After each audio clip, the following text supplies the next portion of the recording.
and welcome back to Drift with History. Tonight, there's no need to concentrate. There will be no quiz at the end. If you fall asleep somewhere along the way, good. That's what this is for. Get comfortable. Let your shoulders drop. Let the day go. Tonight, we're traveling to the valley of the Nile, to a civilization that lasted longer than almost any other in human history. 3,000 years. So long that when Cleopatra was born, the Great Pyramid was already older to her than she is to us. We'll move slowly. We have all night. This is the story of ancient Egypt. Before there were pharaohs, before there were pyramids, there was only the river. The Nile begins far to the south, in the highlands and Great Lakes of Africa, and flows north for more than 6,000 kilometers, through desert, toward the Mediterranean Sea. It is one of the only great rivers on earth that flows north, and every summer, swollen by distant rains, it would rise and spill gently over its banks. To either side of the river lies desert, red land, the Egyptians would come to call it, empty, silent. But along the water, the flood left behind a ribbon of black, fertile mud. The Black Land, Kemet. It was one of the most reliable places to be a farmer, anywhere in the ancient world. 10,000 years ago, the Sahara was greener than it is today. Herders moved across grasslands that are now dunes. But slowly, over thousands of years, the rains failed, the grass withdrew, and the people followed the water. They gathered along the Nile, in villages of mud brick, growing wheat and barley, keeping cattle and geese, fishing in the reeds. Generations passed. Villages grew into towns. Towns learned to work together, to manage the flood, to dig canals and store grain. Chiefdoms formed and merged, and by around 3,400 years before Christ, there were two loose kingdoms along the river. Lower Egypt in the north, the wide, marshy delta where the river fans out to meet the sea, and Upper Egypt in the south, the long, narrow valley. You might notice that the map seems upside down. Upper Egypt is at the bottom, Lower Egypt at the top. But the Egyptians didn't think in terms of north and south. They thought in terms of the river, upstream and downstream. And it's here, at the very edge of recorded history, that we meet the first name in our story, a king the later Egyptians remembered as Menes, and archaeologists know as Narmer. Around 3100 BC, more than 5,000 years ago, Narmer, a king of Upper Egypt, brought the two lands together under one crown.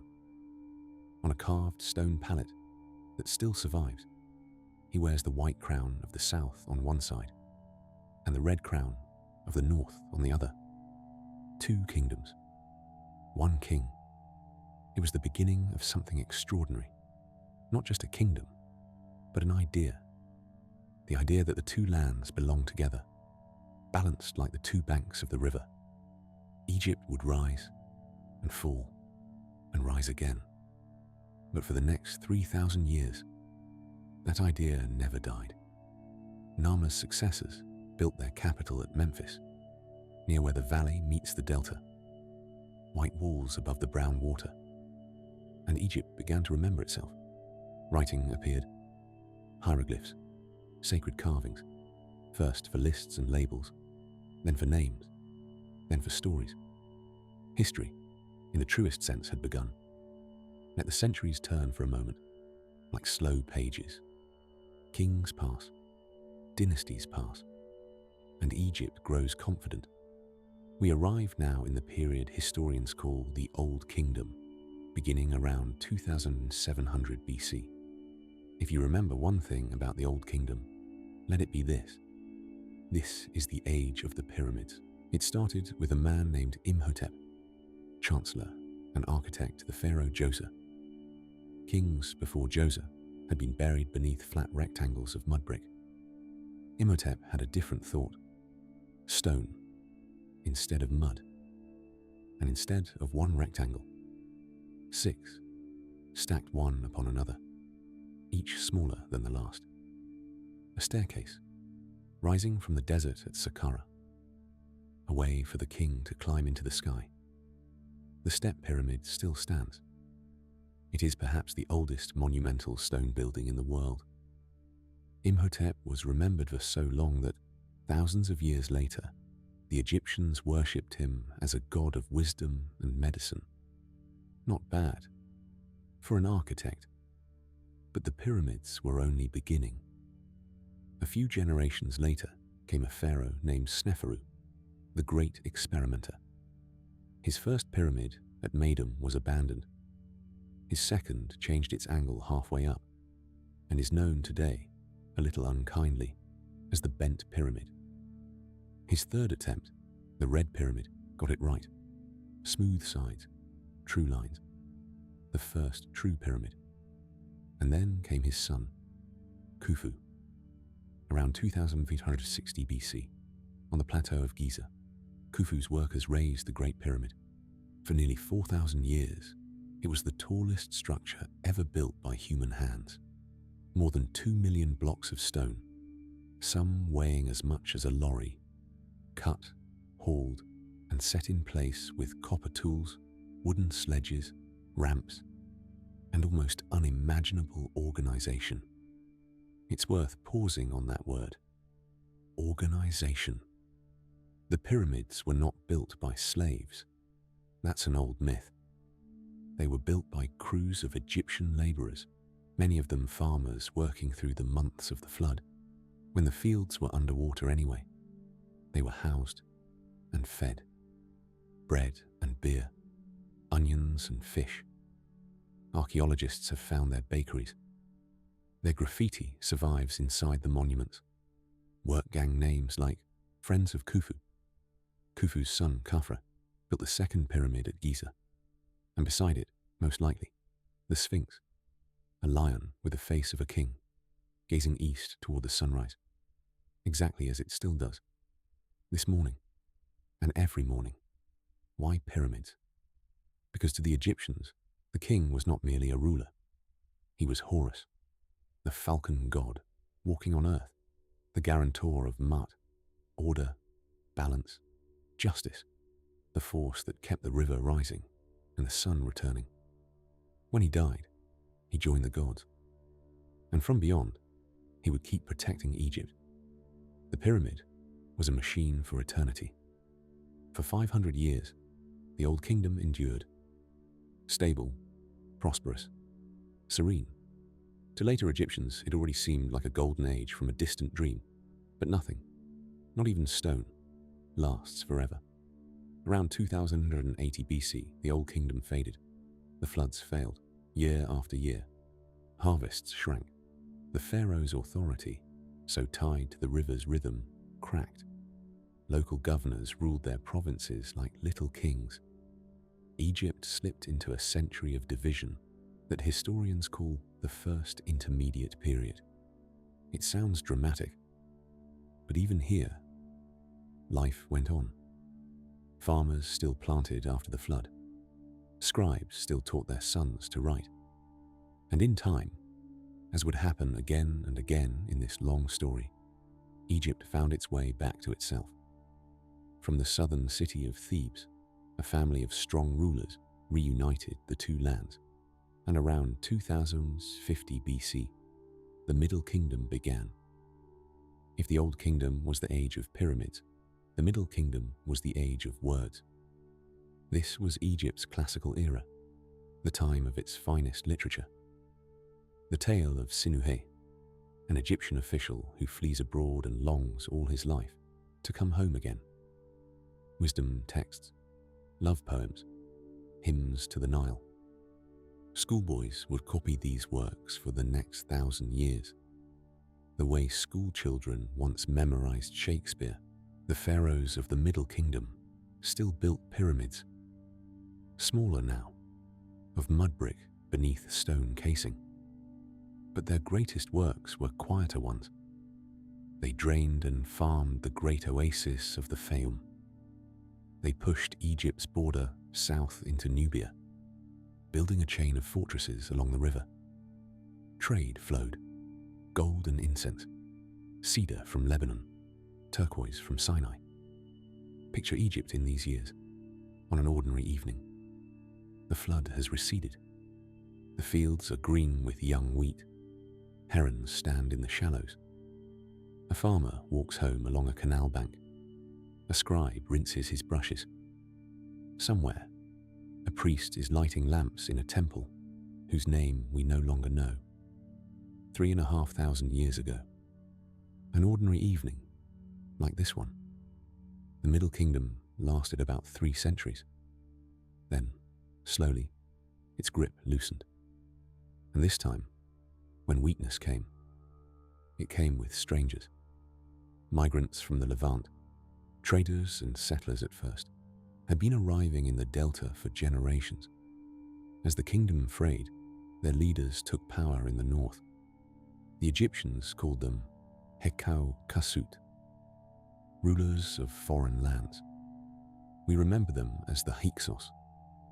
For about 100 years, the Hyksos ruled the delta from their city of Avaris, while Egyptian kings held on in Thebes in the south. Later pharaohs would describe this as a humiliation, an occupation. The truth seems gentler. The Hyksos adopted Egyptian ways, worshipped Egyptian gods, wrote their names in hieroglyphs, and they brought gifts, though no one would have called them that at the time. The horse, the chariot, the composite bow. Egypt learned, and from Thebes once again came the reunifiers. King Ahmose drove the Hyksos out around 1550 BC, chased them into Canaan, and opened the most glittering chapter in Egypt's long story. Historians call it the New Kingdom. The Egyptians might simply have called it the height of the world. For the next 500 years, Egypt was the superpower of the ancient Near East. Its armies marched north through Canaan and Syria, and south, deep into Nubia. Gold poured in, tribute poured in. The temples grew so wealthy that the priesthood of Amun at Thebes became almost a state within the state. The pharaohs of this age no longer built pyramids.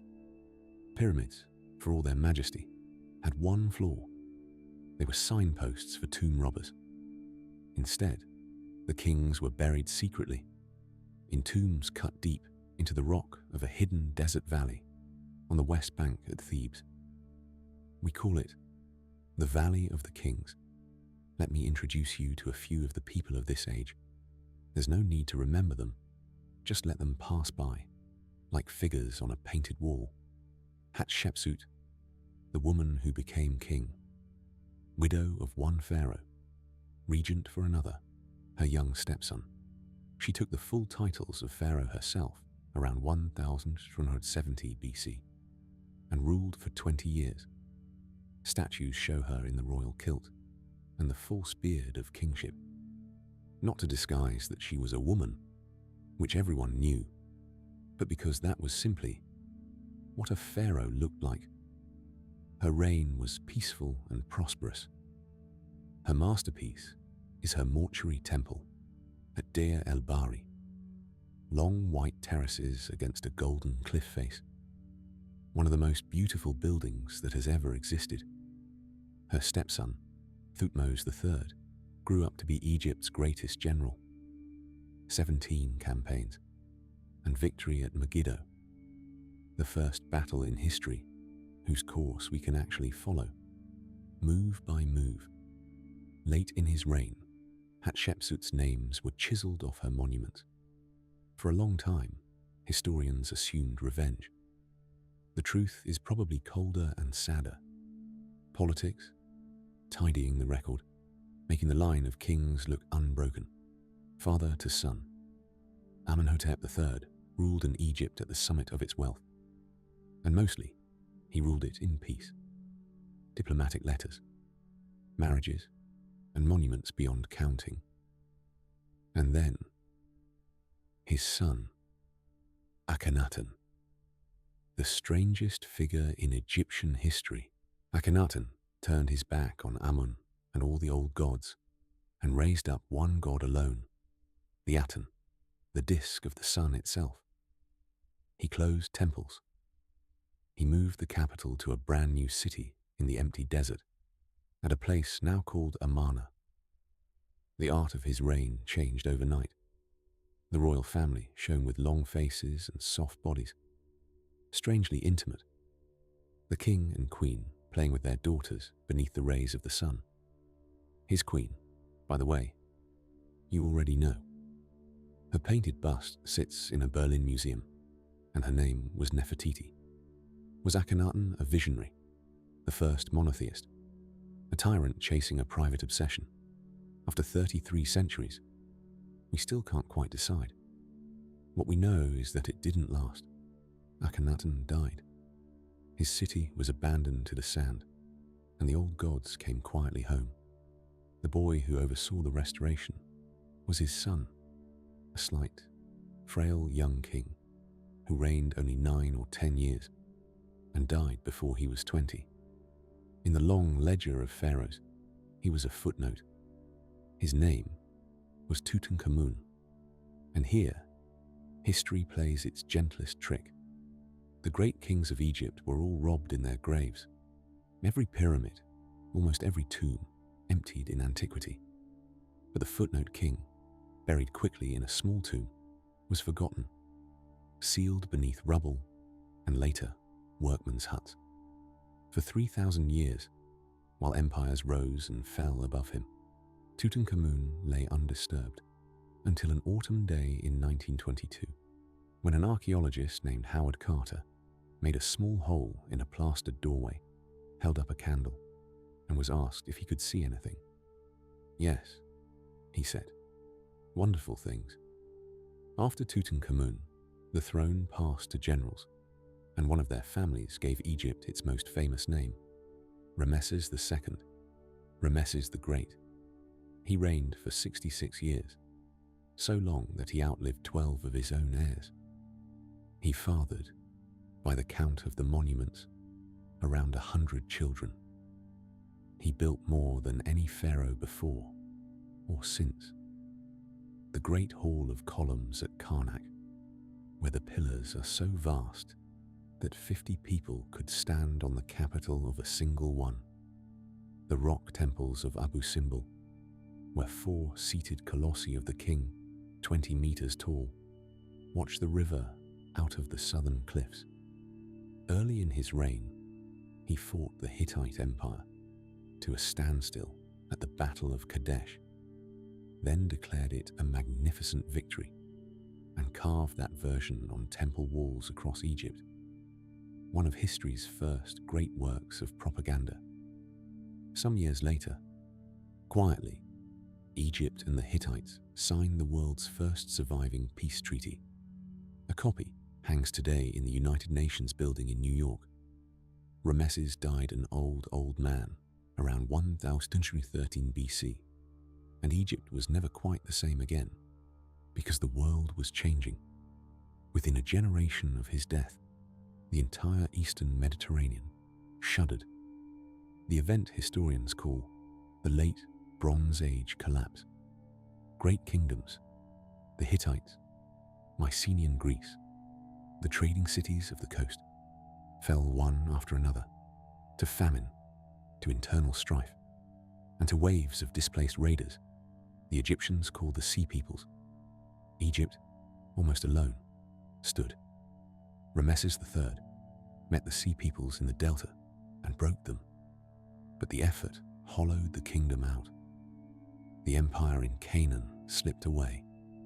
Strikes broke out among the royal tomb builders, the first recorded labor strikes in history. Even the Valley of the Kings was no longer safe. In the end, the priests themselves gathered up the royal mummies by night and hid them in one secret cache, where they slept together, kings and queens side by side, for 3,000 years. The new kingdom faded around 1070 BC. Egypt's golden age was over. What followed was a long, slow afternoon. 1,000 years of it. Egypt divided and reunited and was ruled at times by outsiders. But here is the remarkable thing. Every conqueror who came to rule Egypt ended up becoming Egyptian. Libyan chieftains took the throne and ruled as pharaohs. Then, from the south, came the kings of Kush, the Nubians, from what is now Sudan. Egypt had colonized Nubia long ago. Now Nubia returned, not to destroy Egypt, but to restore it. The Kushite pharaohs were devoted to the old gods, restored the crumbling temples, and even revived pyramid building in their homeland at El Kuru and Nuri, and later at Meroe, where hundreds of steep, slender pyramids still stand under the Sudanese sun. Then the Assyrians came, with iron and fire. Then native rule one final, dignified time. Then the Persians, who folded Egypt into the largest empire the world had yet seen. And then, in 332 BC, a young Macedonian arrived at the head of his army, and Egypt, weary of Persia, opened its gates without a fight. Alexander the Great was crowned as pharaoh, travelled deep into the western desert to the oracle of Amun at Siwa, where he was greeted, they say, as the god's own son. And on the Mediterranean coast, he traced out the walls of a new city, Alexandria. Alexander marched on and never returned. He died in Babylon, aged 32. His generals carved up his empire, and Egypt went to the shrewdest of them, Ptolemy. For the next 300 years, the Ptolemies ruled from Alexandria, Greek kings in a pharaoh's crown, and Alexandria became the wonder of the age. The lighthouse on the island of Pharos, taller than a 40-story building, its fire visible far out at sea, and the library, the great library, which aimed to hold nothing less than every book in the world. Ships that docked in the harbour were searched for scrolls to copy.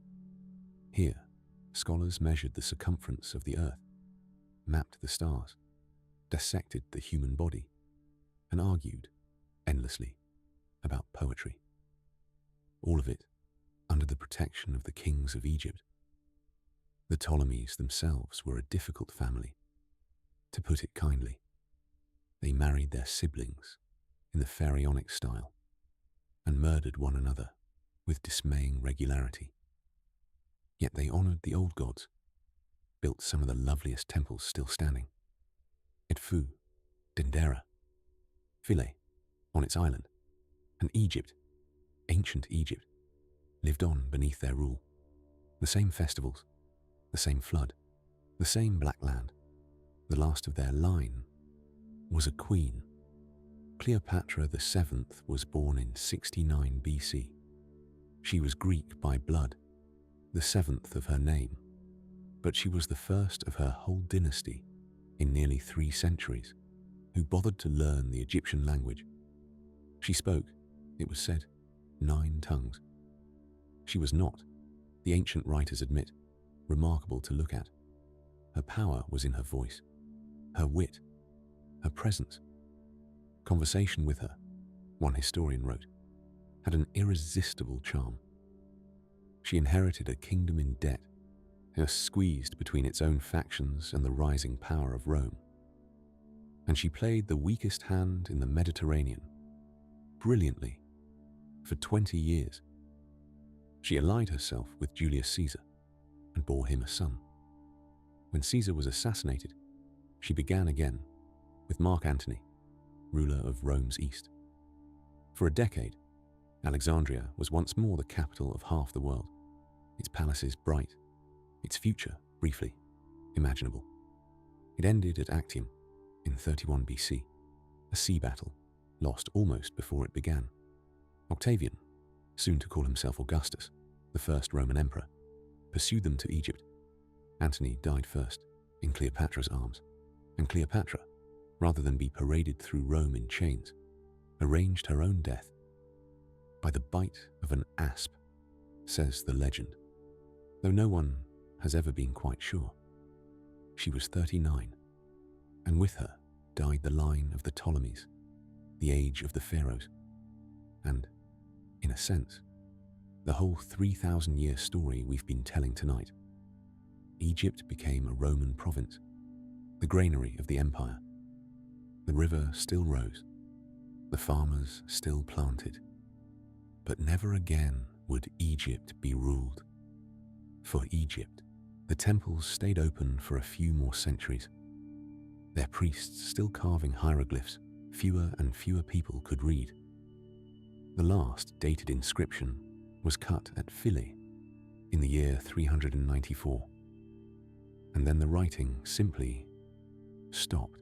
For 1,400 years, no living person on earth could read a single word of ancient Egypt, until a stone found by soldiers near the town of Rosetta gave the language back to the world. That, perhaps, is the gentlest thought to end on. Nothing here was ever really lost. The pyramids still stand in the same morning light. The Sphinx still faces the sunrise.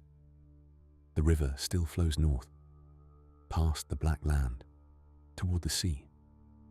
And words written 4,000 years ago, love poems, schoolboys' exercises, a homesick man dreaming of Egypt, can still be read, tonight, by us. 3,000 years of mornings and evenings, kings and farmers, flood and harvest, all of it carried, slowly, patiently, by the river. Sleep well, if you're still awake, and you'd like to drift again tomorrow night. You'll find more journeys like this one on the channel. But for now, let it go. The story will keep. Good night.